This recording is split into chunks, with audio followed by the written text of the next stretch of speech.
Қайырлы күн достар, бүгін сіздермен бірге ажарымызды одан сайын әсемдей түсетін бант жүрбанын бірге тігіп үйренеміз.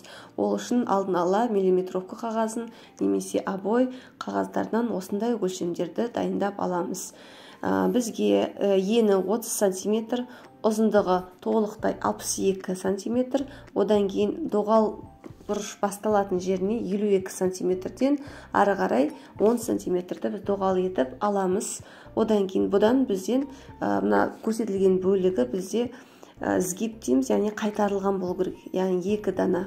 Енді одан кейін қосымша бантқа мынадай өлшемдер 18-ге 44 өлшемі керек. Одан кейін астарына 34-те 22 см-лік астар тігіп аламыз. Жоғары жағын 6 см-дей көлемді біз доғал етіп сызып аламыз. Яғни мынау біздің астарымыз.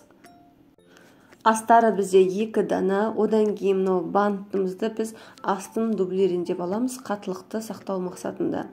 Одан кейін мына жерде тігісіміз, менде матаның ыңғайына қарай мен 2 дана еттім. Бұл жерде сгиб болу керек, яғни қайтарылған. Енді келесі жағын, тігілмеген жерлерін барлығын, доғал бөліктерін барлығын төбесінен жоғары қарай біз тігіп аламыз толықтай. Негізгі бөлікті тігіп алғаннан кейін біз бантына көшеміз. Бантқа біз үтіктеп дублиринімізді жабыстырдық, кері айналдырдық. Барлық 2 жағын тігеміз. Бір жағын, шеткі жағын біз ашық қалдырамыз осындай. Яғни біз оң ауыстыруға ол қажет. Ішіне қарай оң бетіне ауыстырып алғаннан кейін бұрыш-бұрышын шығарып, әдемілеп, үтіктеп аламыз. Жалпы біздің тігісімізде үтіктің маңызы өте зор. Яғни осының барлық бұрыштарын келтіріп үтіктеу қажет. Негізгі бөліктің біздің тігісіміз аяқтадық. Соның доғалдау басталатын бұрышынан шетінен 4 см жоғары қарай қиятын боламыз. Бұл алдағы жұмыста бізде бантты кіргізуге арналған орын болады.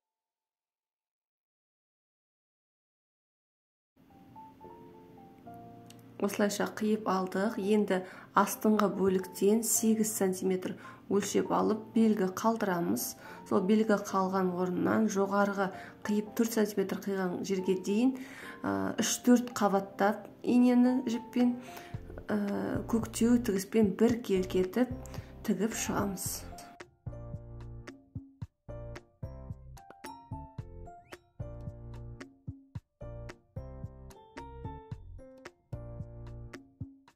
Көктеу тігізімізді төбесіне шейін әдемілеп тігіп аламыз. Одан кейін біздің бүршіктеріміз әдемі шығу үшін және нық орнығу үшін біз келген тігіс жолымен кері қарай қайтадан тігіп шығамыз. Біз алдыңғы бөлікті әдемілеп көктеп шықтық. Енді тура артынан 8 см қалдып алдыңғы бөлік сияқты. Бұны да көктеп тігеміз инемен. Қол тігіспен тігіп шығамыз. Доғал бұрышы басталғанға дейінгі жерді толықтай әдемілеп бір келкетіп тігу қажет.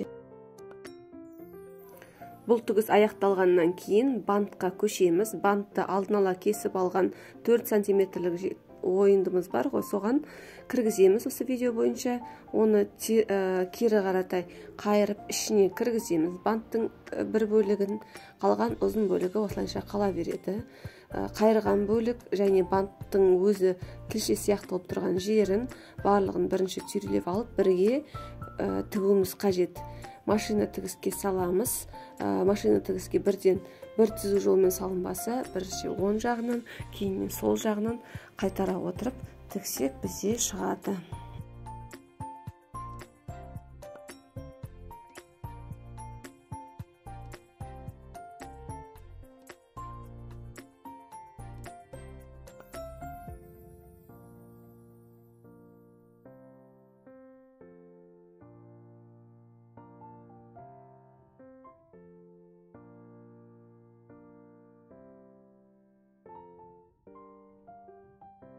Бізде ешқандай орын қалмайтындай осындай түзу әдемі тігіс шығады. Видеода көріп отқандарыңыздай.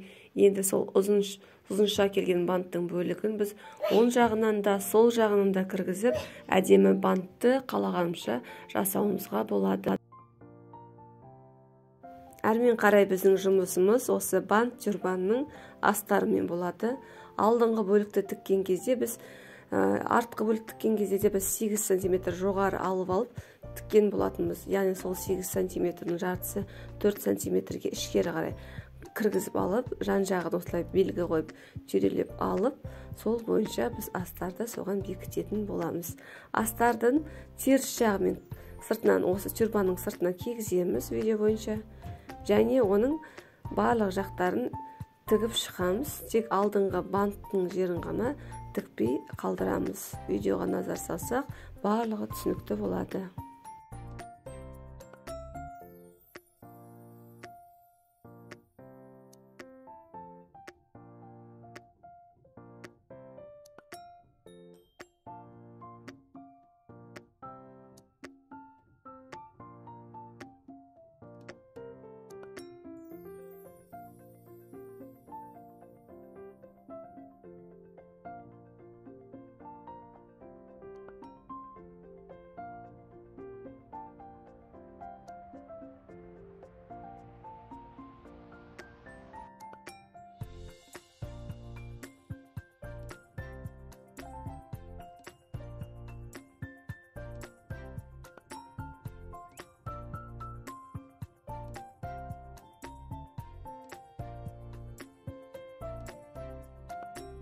Тігіп болған соң жаңаға қалдырып кеткен бөліктен 10 айналдырып аламыз. Одан кейін сол бөлікті ине жіппен қолдап отырып білдірмей тігеміз. Сонымен бізде бұл бант жүрбамыз дайын болады.